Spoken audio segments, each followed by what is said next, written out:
जी बिस्मिल्लाहिर्रहमानिर्रहीम। अस्सलाम वालेकुम। कैसे हैं गाइस आप लोग? ठीक हैं?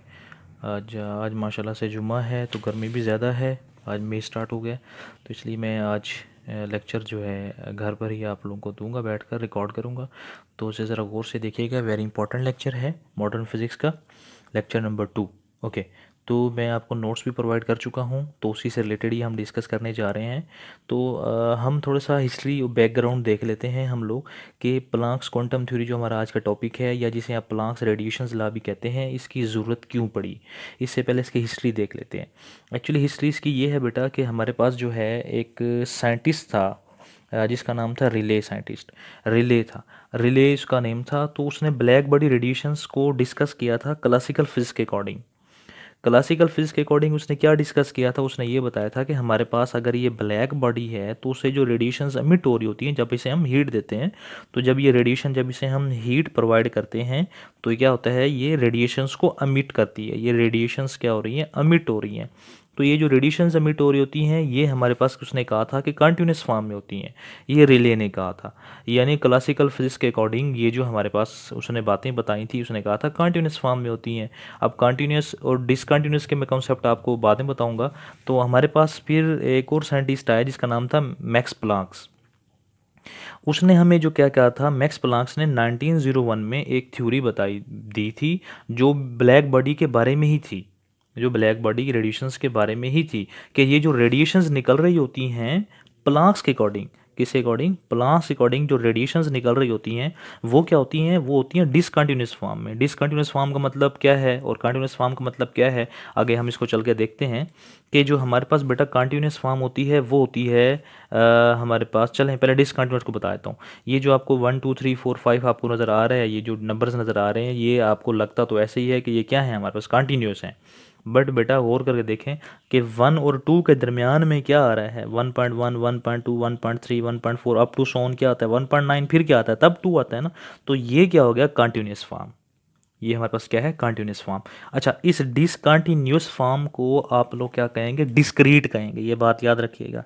डिसकंटिन्यूस को क्या कहेंगे? डिस्क्रीट। तो अब ये क्या है? 1 2 3 4 5 ये क्या है? डिस्क्रीट है। और 1.1 1.2 1.3 ये क्या है? हमारे पास कंटिन्यूस फॉर्म है। ओके। तो ये डिस्क्रीट और कंटिन्यूस का कॉन्सेप्ट क्या हो गया? क्लियर हो गया। तो मैं आपको फिर बताता चलूँ कि जो मैक्स प्लांक्स था उसने क्या कहा था। मैक्स प्लांक्स ने बताया था कि हमारे पास जो रेडिएशंस निकल रही होती हैं, किससे बोला? ब्लैक बॉडी से, वो किस फॉर्म में होती हैं? डिसकंटिन्यूस फॉर्म में होती हैं। और जो हमारे पास रिले था उसने क्या कहा था? उसने कहा था जो रेडिएशंस निकल रही होती हैं वो क्या होती हैं? कंटिन्यूस फॉर्म में होती हैं। या जिसे आप सिंपली यूँ भी कह सकते हैं कि रिले ने कहा था कि ब्लैक बॉडी से जो रेडिएशंस एमिट हो रही होती हैं उसमें हर तरह की फ्रीक्वेंसी वाली वेव लाई करती हैं।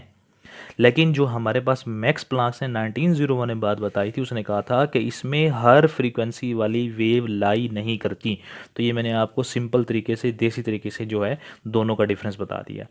एक्चुअली हमारे पास जो है मैक्स प्लांक्स ने जो है क्वांटम थ्योरी या क्वांटम फिजिक्स की सबसे पहले जो है वो क्या किया था, इसके बारे में डिस्कस किया था। तो इसको हम देख लेते हैं कि वो ये होती क्या चीज़ है। इसकी मैं स्टेटमेंट आपको बता दूं कि इसकी स्टेटमेंट क्या क्या थी। वो डिफरेंट पार्ट्स की फॉर्म में दी हुई है। उससे पहले मैं आपको बता दूं कि ये ज़रूरत पड़ी क्यों थी। एक्चुअली ये जो है why we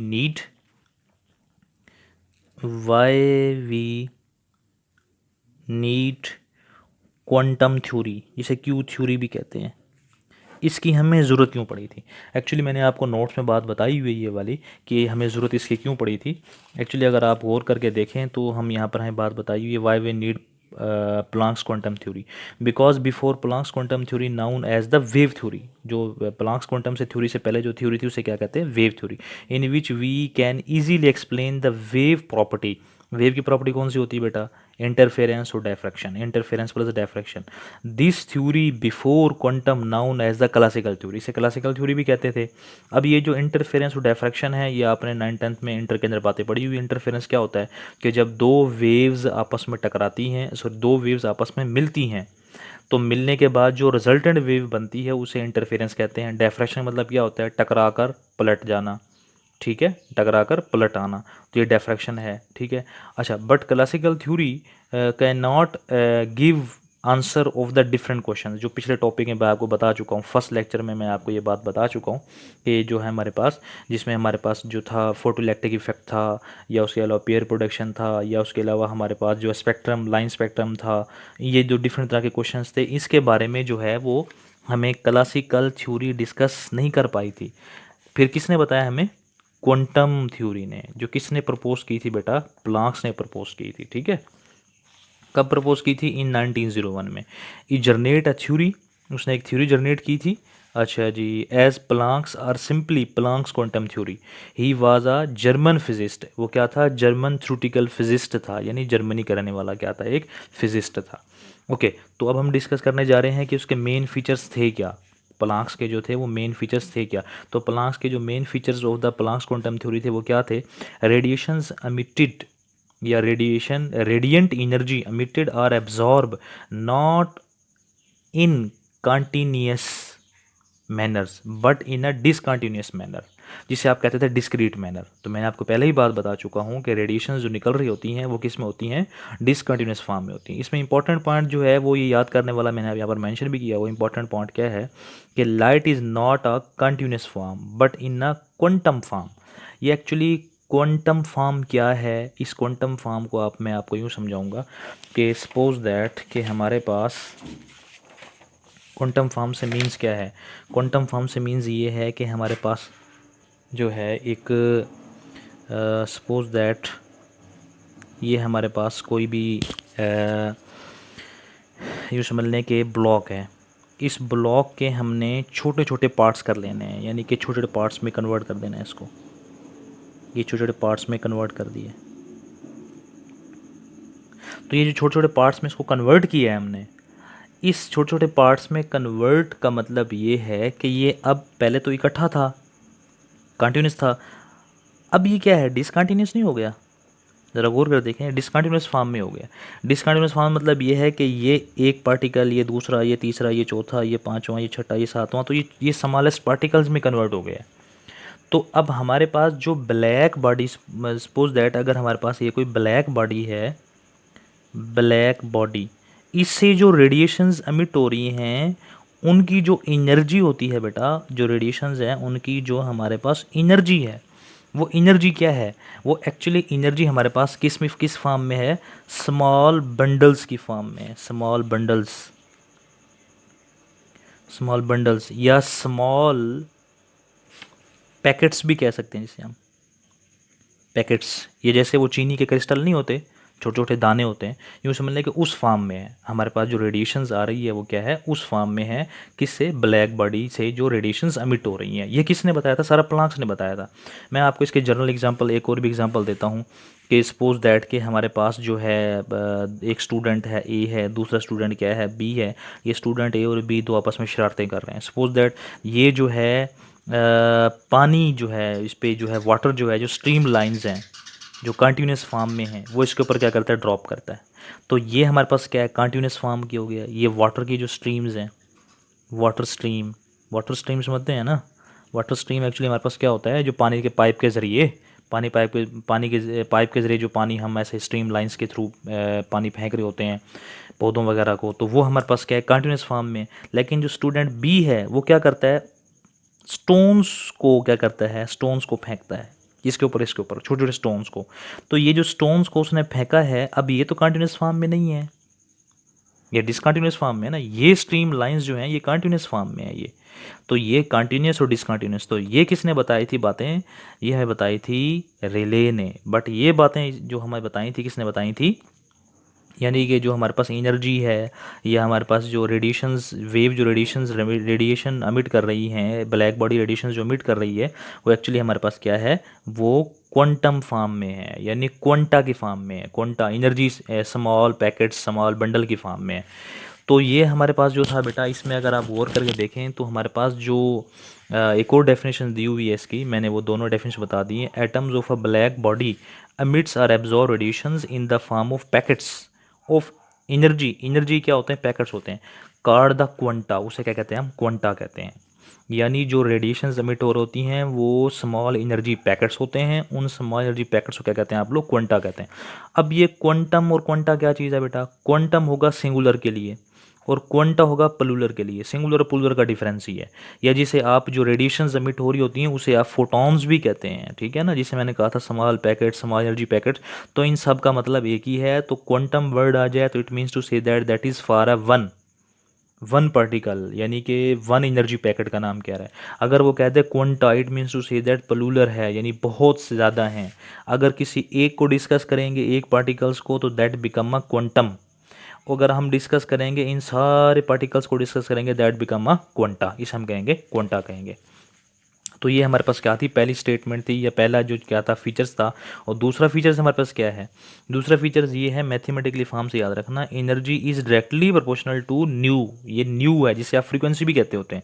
energy of quantum is directly proportional to the frequency, जिसे न्यू और एफ भी कहते हैं आप लोग, ठीक है? सिंपल में आप एफ कहते हैं, बट न्यू में कहते हैं। डिफरेंट बुक्स में एफ भी लिखा हुआ है, न्यू भी लिखा हुआ है। मैथ्स में भी आप लोगों ने ये बात पढ़ी होगी। तो ई डायरेक्टली प्रोपोर्शनल टू क्या हो जाएगा? न्यू। यानी अब मैं इस इक्वेशन को अगर एक्सप्लेन करूँ तो उसमें इसने ये बात बताई है कि जो रेडिएशंस अमिट हो रही होती हैं ब्लैक बॉडी से, जो रेडिएशंस अमिट हो रही होती हैं वो डायरेक्टली प्रोपोर्शनल किसके होती हैं? फ्रीक्वेंसी के।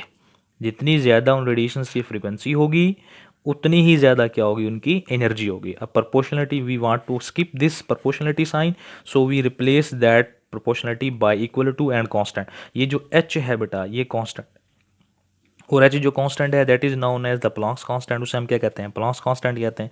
और जो प्लॉन्क्स कांस्टेंट की वैल्यू है ये आपको याद रखनी है, न्यूमेरिकल्स के लिए वेरी इंपॉर्टेंट है। 6.62 10⁻³ जूल पर सेकंड। अब मैं आपको बताता हूँ कि ये जूल पर सेकंड किस तरह से आया। अब इसको ज़रा आप देख लें। एक्चुअली हमारे पास एनर्जी जो होती है बेटा वो क्या होती है? हमारे पास एनर्जी इज इक्वल टू है हमारे पास वर्क भी कह सकते हैं आप। Work is a form of energy. Work is a form of energy. जी बेटा, तो मैं आपको बात बता रहा था कि हमारे पास जो एनर्जी है वो डायरेक्टली प्रोपोर्शनल होती है किसके? भला न्यू के। जिसे न्यू भी कह सकते हैं आप, इसे फ्रीक्वेंसी भी कह सकते हैं। तो मैं आपको इसका यूनिट बता रहा था कि इसे हमने डिस्कस किया कि ई इज़ इक्वल टू, हमने प्रोपोर्शनली ख़त्म किया, क्या हो जाएगा? ई न्यू बन जाएगा। और ये हमारे पास एच क्या है? That is the Planck's constant. ये प्लॉन्क्स कांस्टेंट है। ओके, ये प्लॉन्क्स कांस्टेंट हो गया हमारे पास। अब इसका जो हमने वैल्यू है वो एक्सपेरिमेंटली क्या प्रूफ है? वो है 6.63 10⁻⁻34 जूल पर second is equal to h हो जाएगा। अब ये एच किस तरह से आया हमारे पास? इसमें इसका यूनिट है, ये जो वैल्यू है ये तो एक्सपेरिमेंटली प्रूफ है। जूल पर सेकंड जो है इसको हम ज़रा देख लेते हैं। ये वैसे एफएससी वाली बात है, मैं आपको फिर ही बता देता हूँ, मैट्रिक एफएससी वाली। एक्चुअली हमारे पास बेटा जो जूल पर सेकंड है that is the unit of Planck's. ये हम फर्दर डिस्कस करेंगे कि ये यूनिट आया किस तरह से, बट मैं इधर ही आपको समझा देता हूँ बात कि हमारे पास एक्चुअली ये जो न्यू है ना दैट इज़ द फ्रीक्वेंसी, जिसे आप एफ भी कहते हैं, इसे आप फ्रीक्वेंसी एफ भी कहते हैं। तो आपने एक फार्मूला पढ़ा होगा कि जब लाइट वेव्स मूव करती हैं तो उसके लिए उसकी जो वेव्स है वो हमने क्या डिस्कस किया था? v is equal to F lambda, याद होगी शायद। तो v वैसे क्या वैसे, एफ की एफ भी वैसे क्या वैसे, लेमडा ये वेवलेंथ ऑफ लाइट है, लाइट की वेवलेंथ है। तो मुझे फ्रीक्वेंसी की वैल्यू निकालनी है, तो फ्रीक्वेंसी की वैल्यू जो है मैं किस में पुट कर दूंगा? इक्वेशन नंबर ए में। तो v over lambda is equal to f कह दें, या आपकी मर्ज़ी, इसे जो है आप क्या कह दें? न्यू कह दें। तो ओके, अब इसका यूनिट क्या हो जाएगा? मीटर पर सेकंड। इसका यूनिट लेंथ, वेवलेंथ यूनिट क्या होता है? मीटर इज इक्वल टू क्या हो जाएगा? न्यू। तो न्यू की यही वाली वैल्यू इक्वेशन नंबर किस में पुट कर दें? ए में पुट करें। जब इक्वेशन नंबर ए में पुट करेंगे तो क्या हो जाएगा? ई का यूनिट होता है जूल। तो ज़रा पुट करें, क्या हो जाएगा? जूल। और ये न्यू यहाँ पे क्या हो जाएगा? डिवाइड। जब यहाँ पे जाकर डिवाइड होगा तो इसका यूनिट क्या निकला हमारे पास? इसका यूनिट निकला हमारे पास मीटर पर second divided by metre is equal to h. तो ये मीटर उड़ के कहाँ चला जाएगा? ऊपर नहीं चला जाएगा। तो ये मीटर से मीटर क्या हो जाएगा? कैंसिल आउट हो जाएगा। तो क्या हो जाएगा? जूल। और क्या हो जाएगा हमारे पास? बन जाएगा सेकेंड इनवर्स। तो ये हमारे पास क्या हो जाएगा? इसका यूनिट निकल आएगा। ओके, तो जॉल सेकंड भी कहते हैं इसे, सॉरी मैंने पर सेकंड लिख दिया, जॉल सेकंड इसका यूनिट आएगा, ठीक है, क्योंकि -1 था ना, ऊपर जाकर क्या हो जाएगा +1 हो जाएगा, ये नीचे -1 ऊपर जाकर प्लस हो जाएगा, जो बन जाएगा जॉल सेकंड। ओके, तो ये आई थिंक सो ये नोट्स में मिस्टेक होगी तो आप इसे थोड़ा सा देख लीजिएगा, ठीक है। तो ये हमारे पास किसके बारे में था, दूसरा पॉइंट था। ओके, तो अब हम डिस्कस करने जा रहे हैं बेटा इसको, कि इसका जो हमारे पास ये जो हमने इक्वेशन प्रूफ की है, ये जो हमने इक्वेशन प्रूफ की है, E is equal to H f, इसमें एनर्जी की वैल्यू हमने फाइंड आउट कर ली है। Equation number 2 is known as the energy of one small packet of radiation, one small packet of energy. ये हमारे पास क्या एक के लिए है, ये है एक के लिए, ये इक्वेशन याद रखिएगा। This is the equation for the ये मैंने साइड पे बात बताई थी ना, for the quantum singular, for quantum, ठीक है। लेकिन आप क्वांटा के लिए डिस्कस करना है, क्वांटा से मीन्स क्या कहा था मैंने, क्या कहा था, प्लूरल, यानी जब हमारे पास पार्टिकल्स क्या हो, बहुत ज़्यादा हो, तो उसके लिए क्या करेंगे हम लोग, for N particles of energy और for N packets of energy, तो उसके लिए हम क्या लगा देंगे, E is equal to N H nu. ये n क्या चीज़ है बेटा, ये n हमारे बताता है इंटीजर्स को, इंटीजर्स में क्या, n इज इक्वल टू 1 2 3 4 5 6, ये हमारे पास इंटीजर्स हैं। तो इसका मैंने प्रूफ देखें साइड बताया हुआ आपको, V is equal to F lambda, C is equal to क्या हो जाएगा, न्यू लेमडा, इसे आप F की जगह पे न्यू पुट कर सकते हैं, और C और lambda is equal to nu हो जाएगा। इक्वेशन नंबर किस में पुट कर दें, ए में पुट कर दें, यानी यहाँ पर पुट कर दें। तो जैसे ही यहाँ पर पुट करेंगे आप, किसकी वैल्यू पुट की बेटा आपने यहाँ पर वैल्यू पुट की है न्यू की, जैसे न्यू की वैल्यू पुट करेंगे बन जाएगा NHC over lambda is equal to E। मैं इसे एक बार फिर भी यहाँ पर आपको प्रूफ कर देता हूँ बात, कि फॉर n पार्टिकल्स के लिए हमारे पास क्या होगा, ठीक है, वो हमारे पास फार्मूला क्या पड़ा था, E is equal to H और न्यू। चले मैं इसको ना बस F पे लिख देता हूँ, तो आपको पता तो लग गया होगा, E is equal to H F.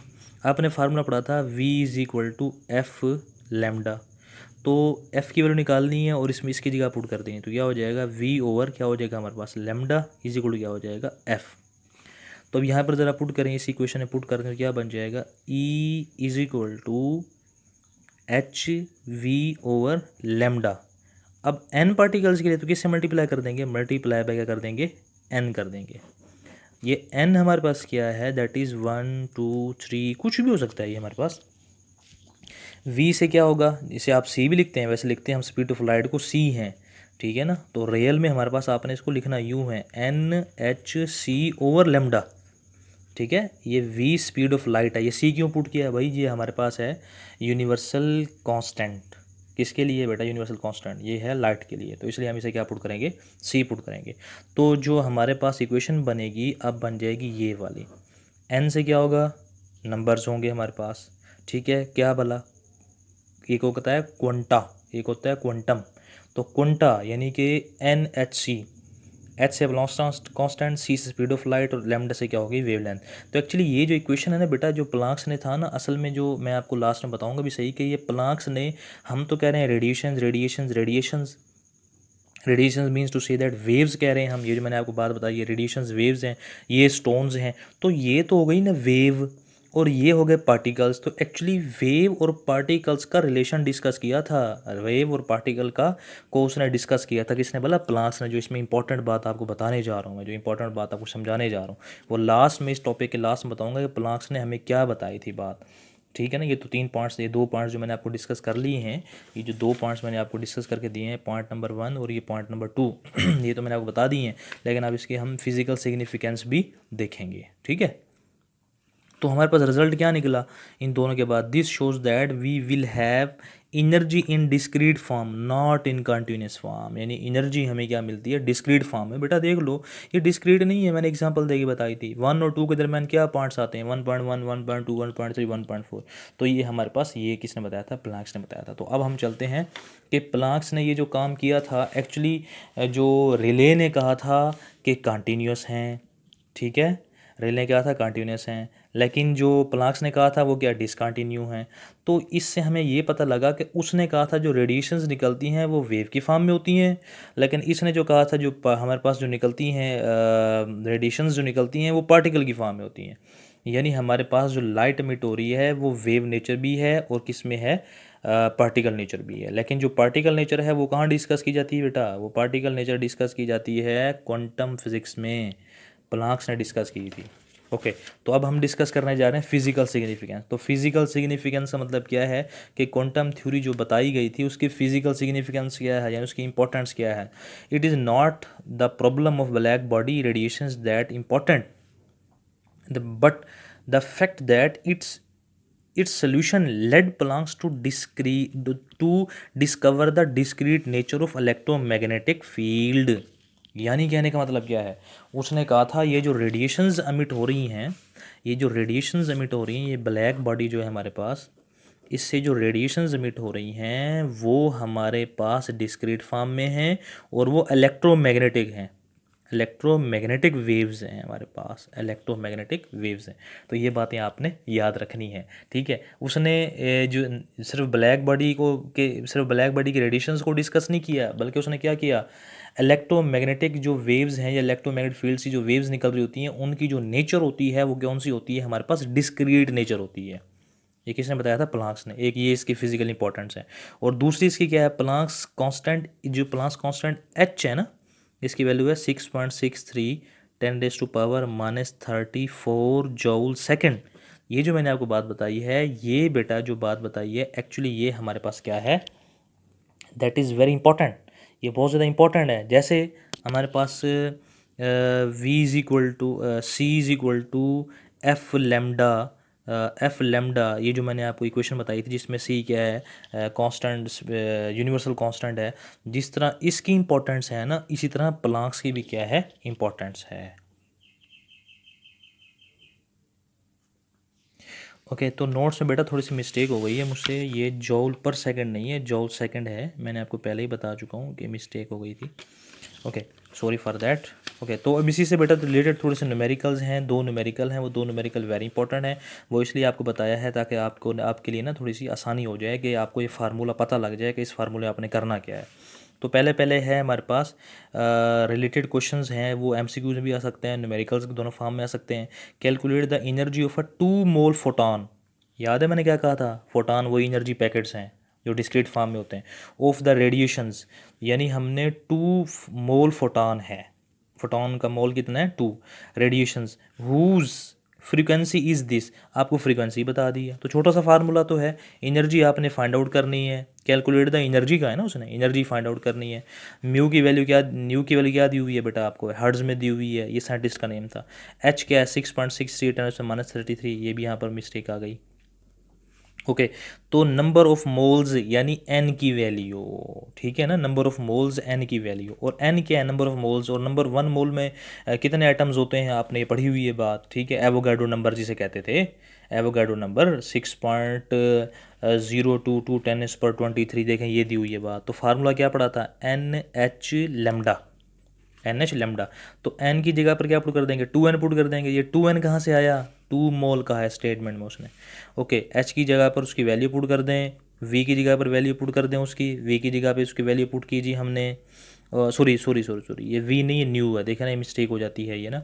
तो ये हमारे पास क्या हो जाएगा, 2n की जगह पर एवोगाड्रो नंबर्स और प्लांक्स कांस्टेंट की वैल्यू और फ्रीक्वेंसी, चलें एफ लिख देते हैं ताकि याद रहे, ये हमारे पास उसकी वैल्यू पुट कर दी। तो सबको मल्टीप्लाई कर दें, अब डू योर सेल्फ बेटा, आपने मल्टीप्लाई ही करना है, और ये जॉल इसका क्या आ जाएगा, आंसर आ जाएगा, क्योंकि एनर्जी यूनिट क्या होता है, जॉल होता है। ओके, दूसरा न्यूमेरिकल जो हमारे पास वो क्या है, हमारे पास दूसरे न्यूमेरिकल की स्टेटमेंट क्या है हमारे पास, उसकी स्टेटमेंट ये दी हुई है, how many photons, how many photons. तो समझे बात को, point to be noted, point to be noted in this, how many means to say that we have to find the n of light wavelength of 4000 angstrom। angstrom क्या चीज़ होती है, ये angstrom के बारे में बताता हूँ मैं आपको। Are the necessity to produce 1.00 joule energy है। फार्मूला मैंने प्रूफ कराया था आपको, E is equal to N H C over lambda, ये फार्मूला है। लेमडा की वैल्यू ये दी हुई, इसके बारे में बताता हूँ मैं आपको। N number of photons, H की वैल्यू आपको याद रखनी पड़ेगी, स्पीड ऑफ लाइट ये भी आप बचपन से पढ़ते आ रहे हैं। तो चलें हम अब पहले आपको एंगस्ट्रॉम के बारे में बता दूं कि एंगस्ट्रॉम होती क्या चीज़ है। एक्चुअली बेटा जो एंगस्ट्रॉम है is a unit of wave length, use for the light wavelength, यानी लाइट की जो वेवलेंथ होती है उसको फाइंड आउट करने के लिए यूज़ करते हैं हम लोग। It is discovered by scientist Angstrom. Angstrom ने ही, जैसे हर्ट्ज था ना, हर्ट्ज था फ्रीक्वेंसी का यूनिट, और साइंटिस्ट था, उसी का नेम पे ही रखा हुआ है। तो वन ऑंगस्ट्रॉम किसके बराबर है? 10⁻⁻10 मीटर के वेवलेंथ है ना, तो लेंथ का यूनिट क्या होता है? मीटर। या फिर 0.1 10⁻⁹, इस 10⁻⁹ को नैनोमीटर नहीं लिख सकता मैं? तो 0.1 नैनोमीटर भी इसका हो सकता है। ओ बेटा, ये वही बात हो गई ना, जैसे 1 kilometre is equal to 10⁻³ metre, है ना। तो 1 सेंटीमीटर किसके बराबर होता है? आपको ही पता है, हमारे पास 1 सेंटीमीटर 100 मीटर के बराबर होता है। ठीक है, sorry, 100 metre is equal to, ये मैंने गलत कह दिया, सॉरी सॉरी, कि हमारे पास जो है अगर हम देख लें किसको भला, 1 मीटर इज इक्वल टू किसके बराबर होता है? 100 सेंटीमीटर के। ये बातें पढ़ी हुई हैं आपने, ठीक है ना। तो ये सारी बातें वही हैं हमारे पास एक्चुअली। तो अभी वैल्यूज़ पुट कर देनी है, जब करें जी values put, is equal to N, H, C और लेमडा।